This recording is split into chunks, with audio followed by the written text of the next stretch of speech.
Ibrahima Diallo vice-président ACDR tey nag dañu amoon anniversaire di fêter suñu première année bi ñu exercer fii ci Ndar ñuy doon yëngu ci ay mbiru jaay ak njënd boutique détaillant tey nag biñ fi ñëwee waxtaan nañ fi li jëm ci wàllu commerce jafe-jafe gi mu toll léegi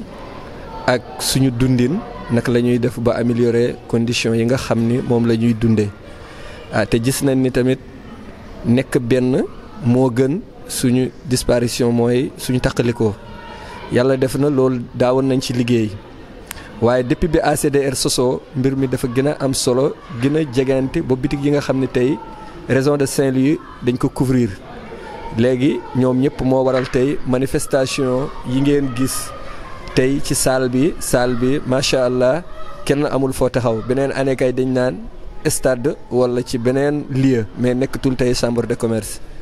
et alhamdulilah jafe-jafe yi nag bëri na ci wàllu commerce bi ba tax na tey ki doon def suñu waxtaan mooy capitaine Diallo muy agent service d'hygiène bi nga xam ni moom moo ñu tey defaloon thème bi muy santé ci biir boutique wér-gi-yaram ak naka la borom boutique war a comporté woo ndax xam nañ yu gën a bëri dafa laaj cet dafa laaj tamit hygiène boo xam ne bii hygiène bu doy la ak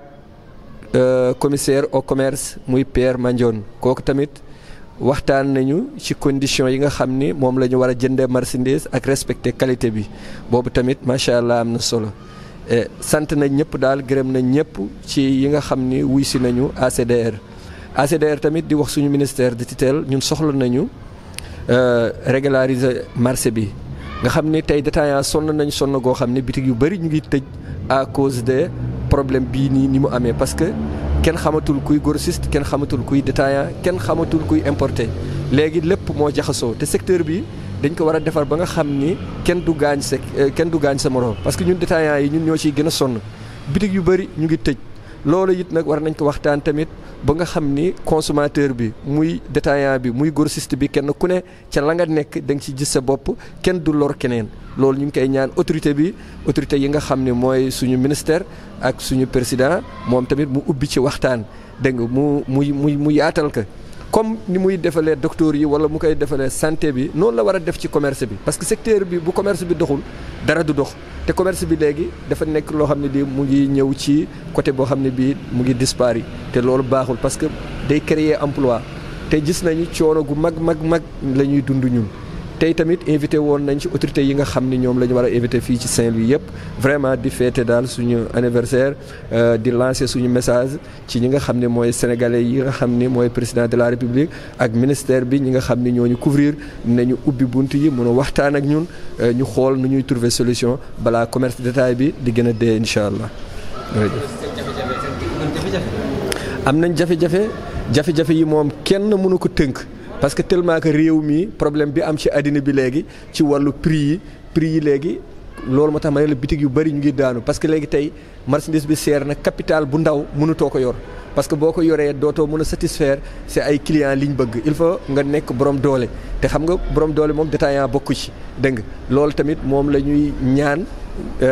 ñaanuñu ndimbal nag dañuy ñaan nu ñuy def ba compagnie ñu ci organisation ni ñuy liggéey parce que état tamit loolu mooy rôle am mënul kenn ku ne mu jël may la mais dafa war a organiser encadrer nit ñi ñu jaar yoon boo xam ne bii incha allah dinañ ci gis seen bopp parce que consommateur bi sénégalais la jaaykat bi sénégalais dafa investir ci biir réew mi mu toog fii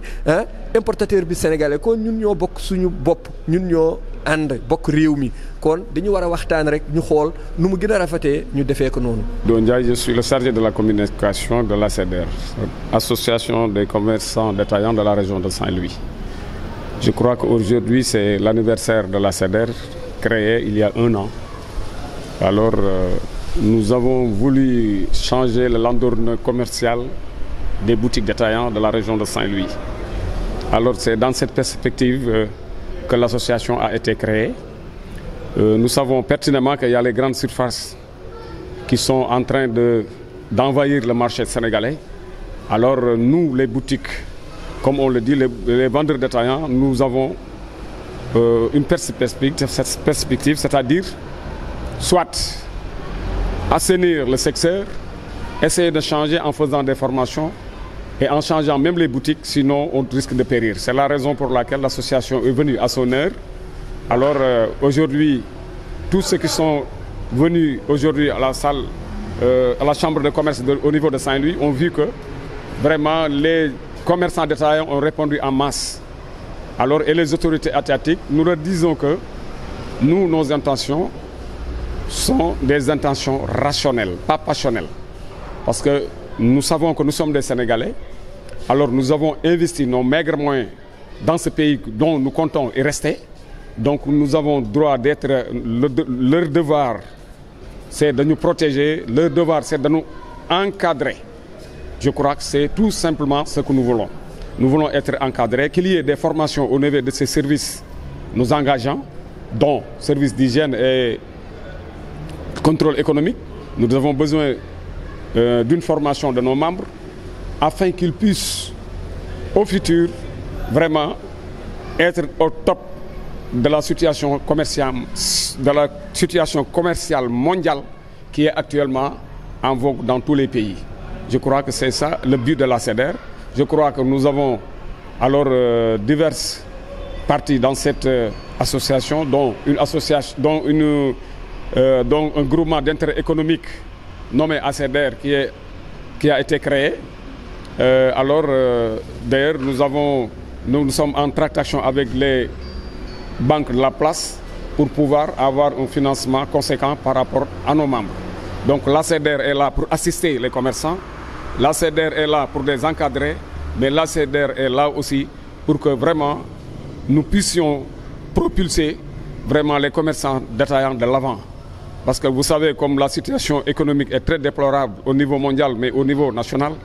c'est la raison pour laquelle je viens tout à l'heure d'entendre M. Magnon, qui est le commissaire des enquêtes économiques au niveau de Saint-Louis, dire que le gouvernement est en train de voir cette situation, parce que vous savez, ce qui a amené le plus grand problème, c'est qu'il n'y a plus de... on ne comprend plus l'exportation, l'usine et le grossiste. Actuellement, le détaillant, il vient directement acheter, c'est le grossiste qui dicte sa loi. Alors qu'il y avait des paramètres au début qui permettraient à tout un chacun d'avoir le prix avant d'aller acheter. Mais au moment où je vous parle, il n'y a pas vraiment de prix pour le commerçant détaillant qui va au marché, qui va chez le grossiste pour acheter. Aujourd'hui, on te dit ça coûte tant, ça coûte 1000 francs, demain tu viens, on te dit 1500. Et là, il n'y a aucune loi ou autre qui vous permet de dire que vraiment cette situation-là doit exister. Donc je crois que le gouvernement doit faire vite. Il est temps que cette situation soit réglée pour que vraiment les commerçants détaillants puissent vraiment survivre, puis subsister pour que notre travail soit protégé alors que nous sommes pourvoyeurs d'emplois. C'est la raison pour laquelle nous lançons un appel solennel à monsieur le président de la République, mais aussi à notre ministre de tutelle qui est le ministre du Commerce, afin que vraiment nous soyons entendus. Depuis vraiment belle lurette, nous lui lançons un appel pour que vraiment on puisse s'asseoir autour d'une même table pour pouvoir discuter. Mais il paraît que ces gens-là ne regardent que les gros morceaux. Alors que les gros morceaux, ce n'est pas la chaîne de distribution nationale du Sénégal, ce sont les boutiques détaillantes. Donc ils doivent nous entendre, ils doivent nous écouter et vraiment tout ce qu'ils sont en train de faire, ils vont nous associer dans cette situation pour que nous puissions leur dire les réalités parce que c'est nous qui vendons même 50 francs lait, c'est nous qui vendons 100, c'est nous qui vendons 50 francs sucre alors que les autres ne le font pas. Donc nous sommes plus près de la population que tous les autres commerçants du Sénégal.